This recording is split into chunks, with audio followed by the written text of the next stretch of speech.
Hi, I'm going to read to you The Chocolate Touch by Margot Apple. For Sheila, Ellen, Charlotte, and Desmond. Most of the time, John Midas was a very nice boy. Every now and then, of course, he broke a rule, such as the rule against pretending to be a tiger when his sister Mary was supposed to be getting to sleep. Generally speaking, however, he behaved very well. He should have behaved better. He lived in a comfortable house surrounded by a green lawn and wide-spreading shade trees that were suitable for climbing. His mother was gentle as well as practical.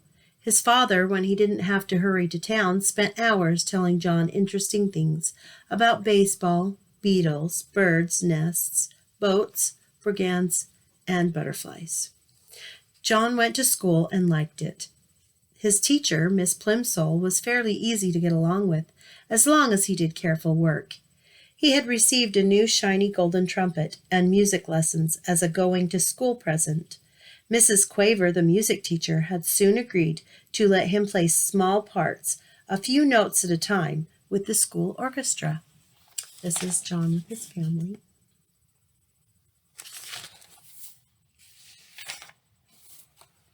Finally, there was Susan Buttercup, who was in his class.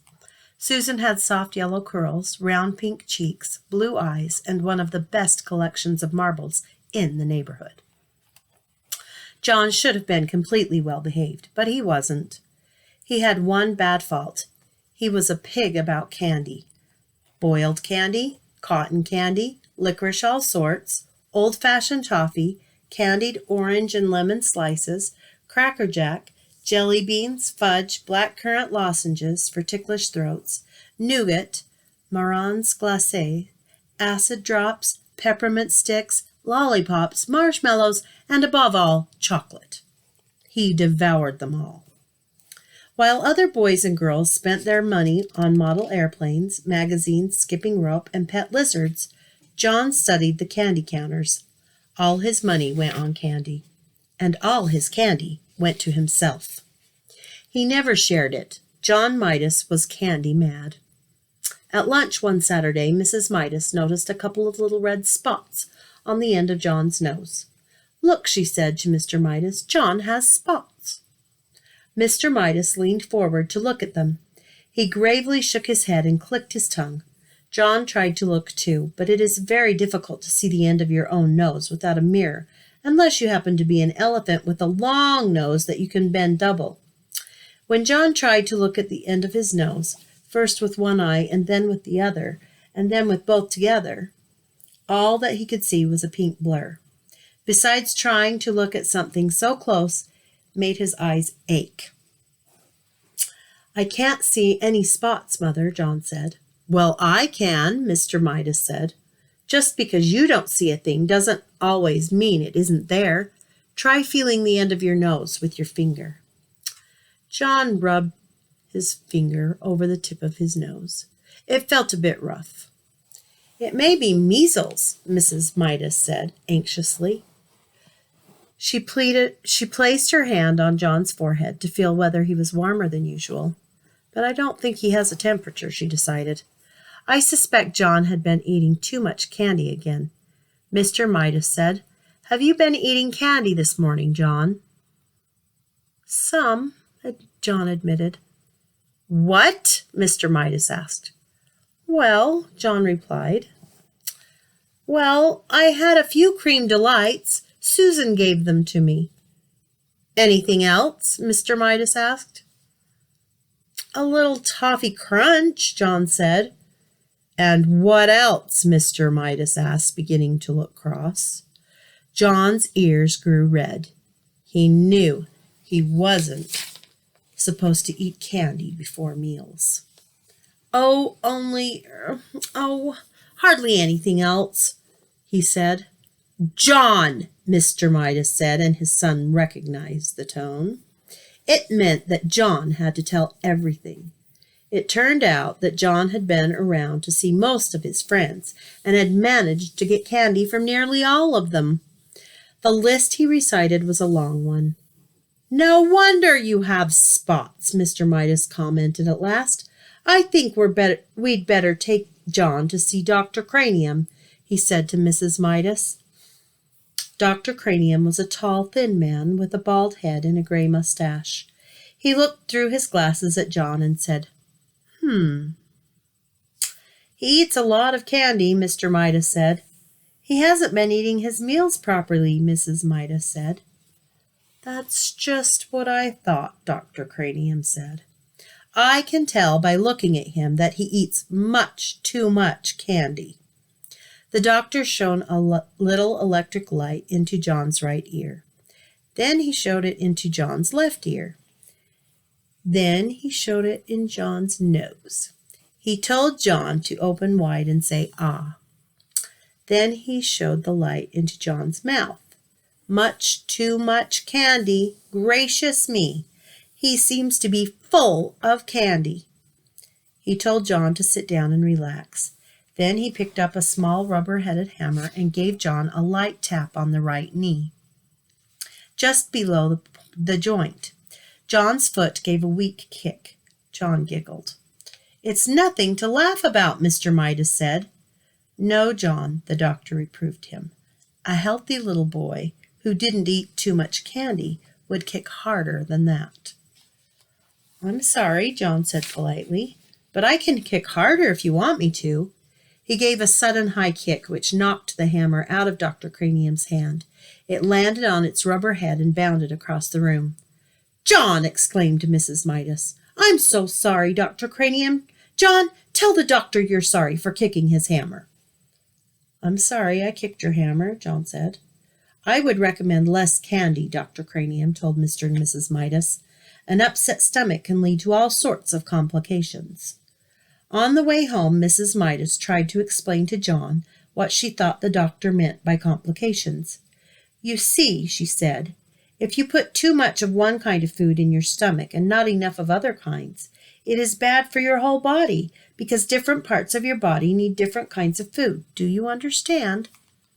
I think so, John said. You've been eating so much sweet stuff, Mr. Midas added, that there isn't room for eggs and meat and milk and bread and spinach and apples and fish and bananas and all the other things you're supposed to have to make you grow big and strong. I like bananas, John said, especially thin slice covered with chocolate. They're called banana surprises. Mr. Midas looked at Mrs. Midas, and Mrs. Midas looked at Mr. Midas. They both shrugged their shoulders. Sometimes it was hard to make John understand things.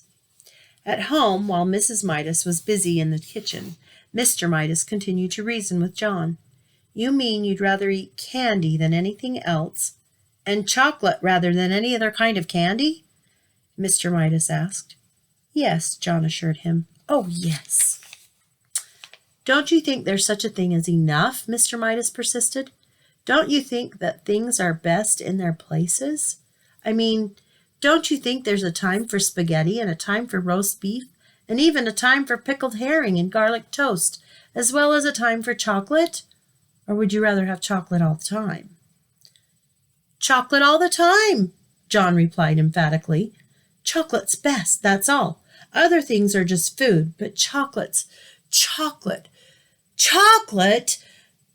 I think I understand, Mr. Midas broke in sharply. Very well. He took a deep breath and went on. John, he said, if you can't understand what sort of diet is really best for you, can't you at least get it into your head that you make your mother very unhappy when you eat so much candy that you can't eat anything else? The conversation always seemed to get around to the effect of John's candy eating on John's mother. John couldn't see how it could possibly do her any harm if he ate candy. He sat silent for a moment. Then he said, May I go out and play, please, Daddy? Chapter 2. It was Sunday afternoon. The sun was sinking low in the sky, but the air was still quite warm. John was wandering along in the direction of Susan's house, absent-mindedly looking down at the sidewalk, when his eye was suddenly caught by a dully gleaming silvery gray coin lying right in his path. The coin was the size of a quarter, but even as he leaned forward eagerly to pick it up, John noticed there was something strange about it. It did not have a picture of George Washington or a picture of an eagle. On one side there was a picture of a fat boy. On the other side there were the letters J.M., which was funny, John thought, because those letters happened to be his initials. Grasping the coin firmly, he ran on toward Susan's house. She liked to collect things. He thought she might be interested to know that he had the beginning of a coin collection. Although he was in the habit of going over to Susan's by the same route once or twice almost every day, this afternoon John found himself turning left where he usually turned right.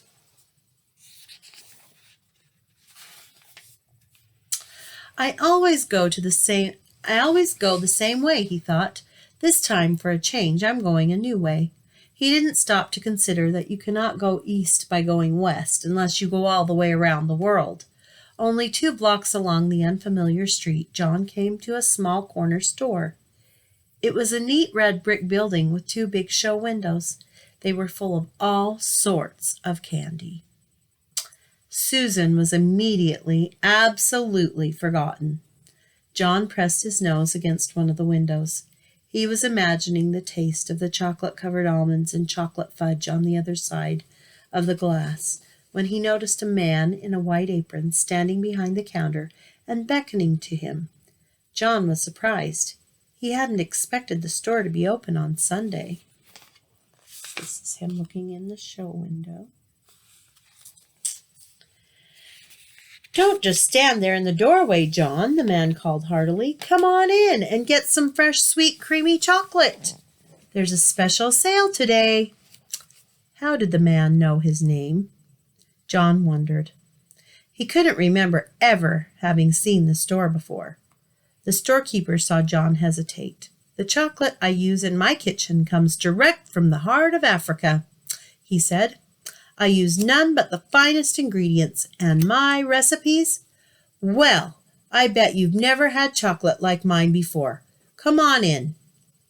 "Thank you," John replied, walking to the counter. "But you see the trouble is, well—" "No money?" the storekeeper asked. "No money whatsoever? What have you got there in your right hand?" John had forgotten the old coin in his hand. "Oh," he said, "this is part of my coin collection. He added more honestly, "I'm going to save this coin and then get some more to make a collection." "Let me have a look at it," the storekeeper said. He looked briefly at the coin. "Aha!" he exclaimed. "Is it any good?" John asked, his hopes suddenly rising. "Very good," said the storekeeper. "In fact, it's the only kind of money I accept. But I don't suppose that you'd want to spend it on a box." "A whole box? I imagine you'd rather keep this for your coin collection than spend it on a chocolate, wouldn't you?" "Oh, no," John said. "Chocolate any day." "Go ahead then, help yourself," the storekeeper said, pointing to a heavily laden show table piled high with large cellophane-wrapped candy boxes, all exactly alike. "You mean I can have one of these?" John asked, his eyes round with surprise. The candy boxes were as big as the ones his father always brought home at Christmas time. "Just help yourself," the storekeeper assured him. "That is, unless you think it might be better to ask your mother first." "She wouldn't mind," John said hastily, and blushed. The storekeeper winked knowingly. "I'm sure she won't," he agreed. "Not in the long run, anyway." John tucked one of the large boxes under his arm, declined the storekeeper's offer to wrap it as a gift, thanked him, and hurried out of the store before there could be any questions of anyone's changing his mind. The storekeeper smiled as he watched his customer hurrying away down the street. John decided that it might be sensible to enter his house quietly by way of the kitchen. With the large candy box hidden behind him, he let himself in by the back door and crept up the kitchen stairways on tiptoe toward his own room on the top floor. Just as he was about to round the corner on the second floor to continue his way upstairs, he had to stop for a moment while his father walked by, coming along the hall from the bedroom telephone. "That was Mrs. Buttercup on the phone," Mr. Midas called to Mrs. Midas as he walked down the front stairs. "She said she was sorry John hadn't been able to get over to play with Susan this afternoon. But it was a good thing in a way," she thought, "because Susan's already so excited about her birthday party tomorrow. I wonder where John can have got to." As soon as the second floor was quiet again, and John knew there was no danger that his candy box would be seen, he hurried silently up to his bedroom, pushing open the door, and slid the box under the bed. Then he walked heavily down to the living room.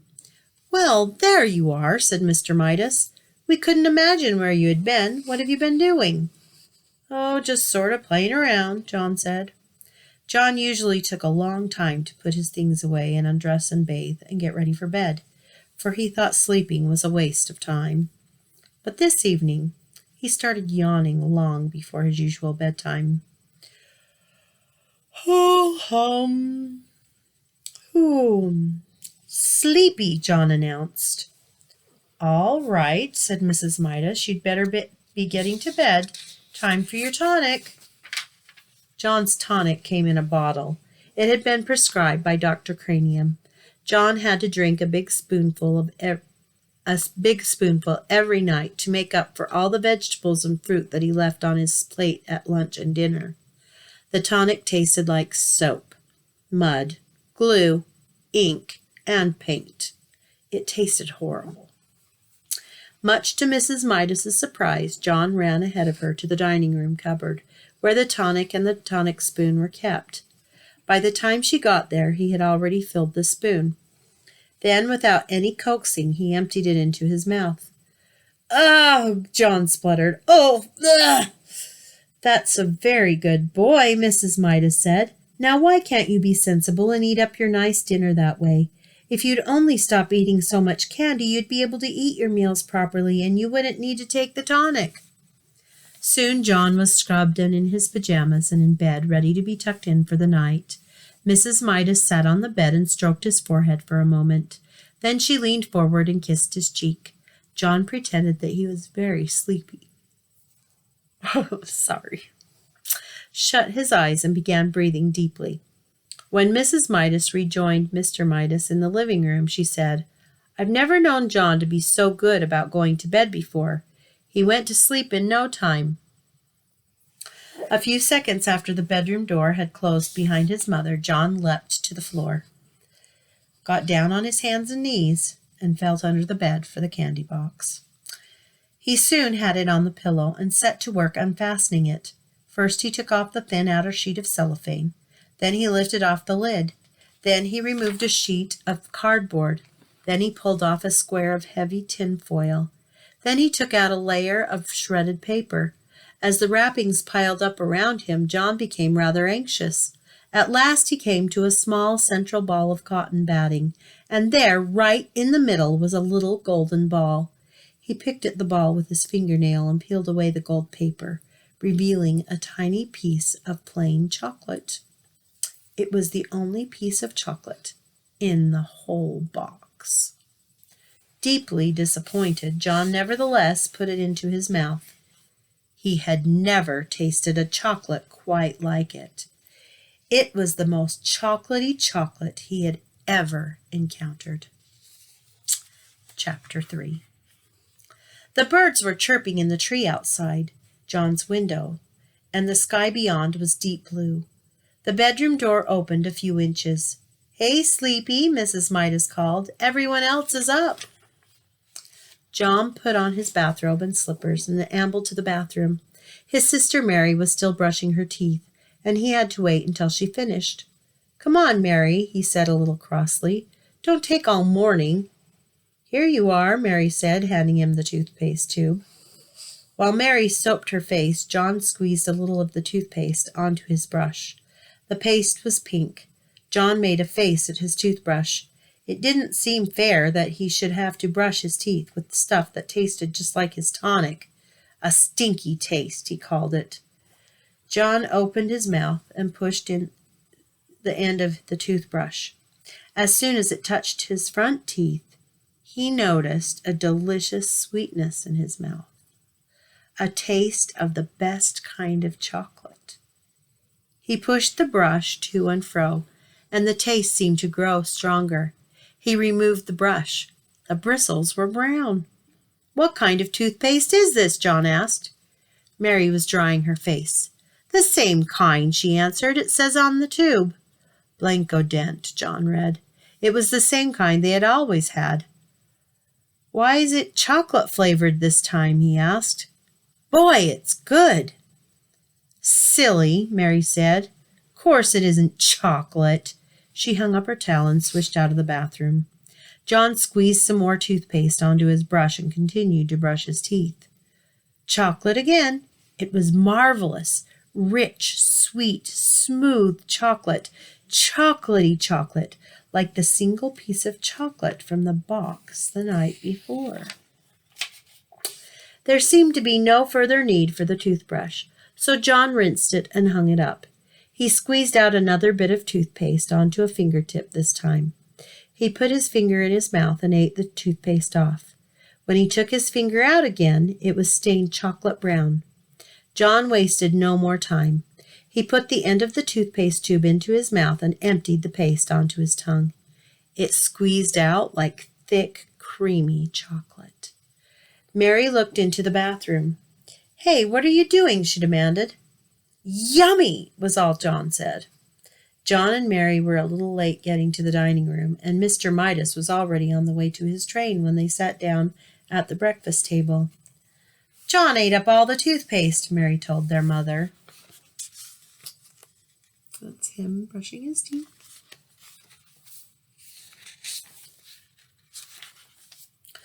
"Oh, you sneak," John whispered. "Well, you did," Mary reminded him. "And that's a waste. Isn't it a waste, Mother, to eat up all the toothpaste in one day?" Mrs. Midas was serving them orange juice. "Mary, really," she said, "I'm sure John was only joking. He must have been pretending to eat the toothpaste." "No, he wasn't," Mary insisted. "I was watching, and I saw him squeeze it right into his mouth. He said it was chocolate." "Oh, dear," protested Mrs. Midas. "Chocolate again. Now, I know it was just a joke. He just wished it were chocolate, Mary. Come now, drink up your orange juice, both of you. Your bacon and eggs will be ready in a minute." As Mrs. Midas left the room, John took up his glass of orange juice and put it to his lips.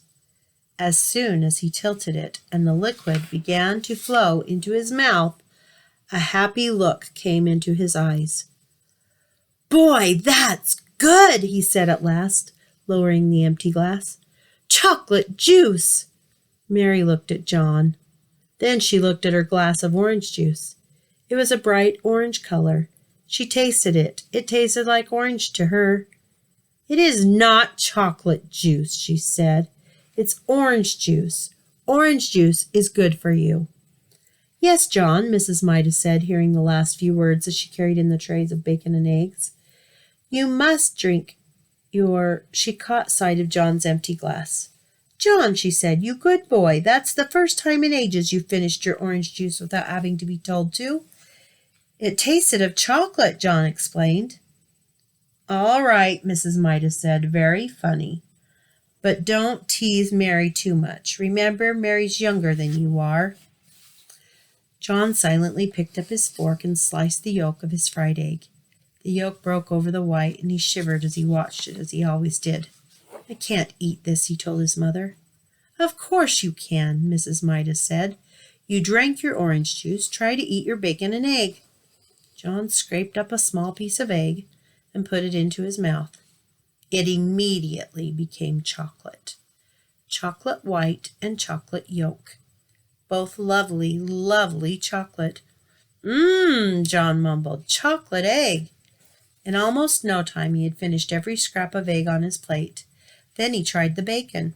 The bacon turned to chocolate too. John had never before enjoyed his breakfast so much. After the orange juice that had turned to chocolate juice, in his mouth, and the fried bacon and egg that had turned to fried chocolate. He ate 2 slices of chocolate toast with chocolate butter and chocolate marmalade washed down with a glass of chocolate milk.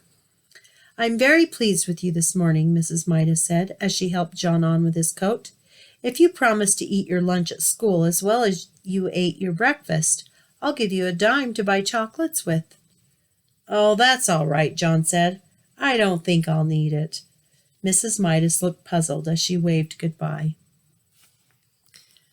That's the end of part 1.